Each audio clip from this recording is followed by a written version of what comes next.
Let's kick things off with a question that seems simple on the surface but gets kind of tricky when you dig in. How much does a single delivery van really cost? I mean, think about it. If you're running a business, you might buy, say, a few large vans and a few small ones one month. Then the next month, you buy a different mix. You know the total bill each time, but how do you figure out the exact price for one large van versus one small one? Well, believe it or not, there's a really slick mathematical way to solve this exact puzzle, and we're going to walk through it right now. The tool we're going to use is a classic from algebra called the elimination method. Now, I know, solving systems of equations sounds super intimidating, but the idea behind it is actually pretty simple. We're just going to cleverly add two clues together to make one of our unknown prices just disappear. So here's our game plan. First, we'll really unpack what this two-variable puzzle is all about. Then, we'll formally meet the elimination method and do a full walkthrough. After that, we're going to circle right back to our delivery vans and solve that mystery. And finally, we'll talk about when this method is the absolute best tool for the job. All right, first up, the two-variable puzzle. You know, the big idea here is pretty intuitive. If you have two things you don't know the value of, like the cost of our large van and our small van, you're going to need at least two solid clues to figure them both out. One clue just won't cut it. And this is where the magic happens. We take our real-world problem and translate it into the language of math. Our two clues, those two separate purchases, become two different equations. We'll just say X is the cost of a large van and Y is the cost of a small one. And just like that, our messy word problem becomes a neat system of equations that we can actually work with. Okay, so we've got our system. Now, how do we actually solve it? It's time to officially meet our new best friend, the elimination method. This is our go-to strategy for cracking these kinds of puzzles wide open. Before we dive in, let's just be super clear on what we're solving. A system of linear equations, it's really just a fancy way of saying you've got two or more equations that are talking about the same unknowns. And here's a cool way to visualize it. If you graphed each equation as a straight line, the solution to the whole system is the one single point where those lines cross. All right, now for this strategy. It's a really clever four-step process. First, you might have to multiply one of the equations to get one of the variables to have opposite numbers in front, like a positive 5x and a negative 5x. Step 2 is the fun part. You just add the two equations together and poof, that variable with the opposite numbers cancels out. It gets eliminated. Step 3, you solve the super simple equation that's left over. And finally, you take that answer and plug it back into one of the original equations to find the second missing piece. It's a really satisfying process. Okay, that's enough theory. Let's get our hands dirty and actually do one. We'll start with a nice, straightforward example to see how these steps work in the real world. Okay, so take a look at this system. Zero in on the y terms for a second.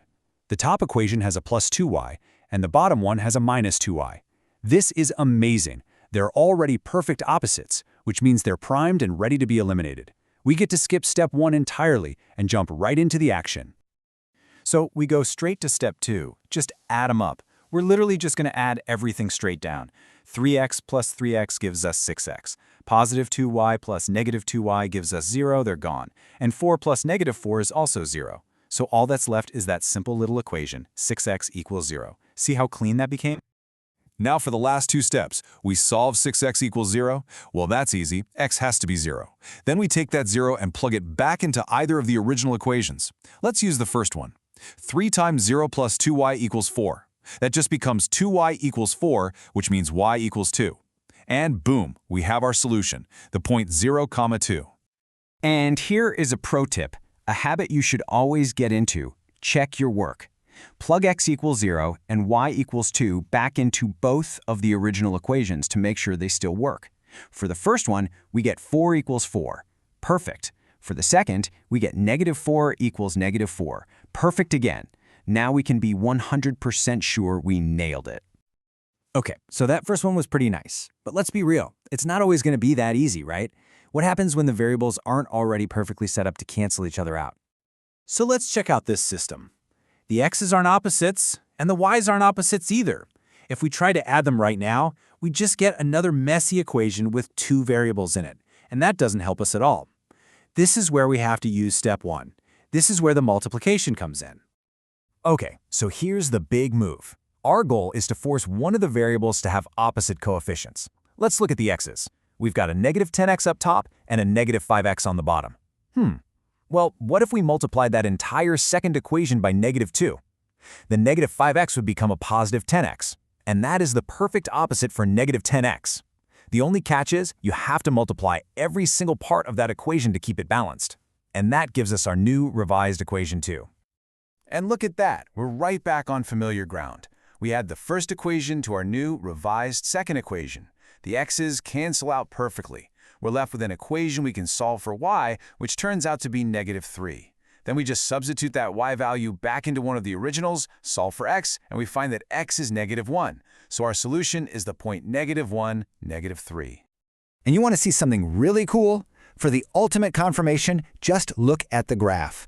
If we were to plot the lines for our two original equations, where do they cross? Exactly at the point negative 1, negative 3. The algebra and the picture tell the exact same story. It's such a great way to know for sure that you're on the right track. Okay, we've gotten some good practice in, we've leveled up our skills. Now it's time to go back to the beginning and put this method to the ultimate test. Let's finally crack the case of those delivery vans. So here's our system from the van problem. Now, if you look closely, you'll see that to get a pair of opposites, we're actually going to have to multiply both equations this time. Let's try to eliminate y. If we multiply that top equation by negative 3, we'll get negative 6y. And if we multiply the bottom one by 2, we'll get a positive 6y. Perfect. Now we just add our two new revised equations together. So once we add those new equations, the y terms completely vanish. We can then easily solve for x, and we find that it's 35,000. We plug that number back into an original equation, solve for y, and get 30,000. And there it is. There's our answer. A large van costs $35,000 and a small van costs $30,000. We solved a real business puzzle with algebra. So, to wrap things up, let's talk a little strategy. The elimination method is an incredible technique, but it's just one tool in your algebra toolkit. Knowing which tool to pull out for which job is really the key to being a math whiz. Think of this table as your guide. Graphing is great when you just need a quick estimate. The substitution method is your best bet when one variable is already by itself, like if you have an equation that says y equals something. And our new friend, elimination, is the champion when your variables are all neatly lined up. If you spot opposite coefficients right away, great. If not, you just use that multiplication trick to create them first. So, we just took a messy business problem, turned it into clean algebra, and found a concrete answer. It really makes you think, doesn't it? What other real-world puzzles, with all their hidden numbers and unknown values, could a powerful tool like this help us all to solve?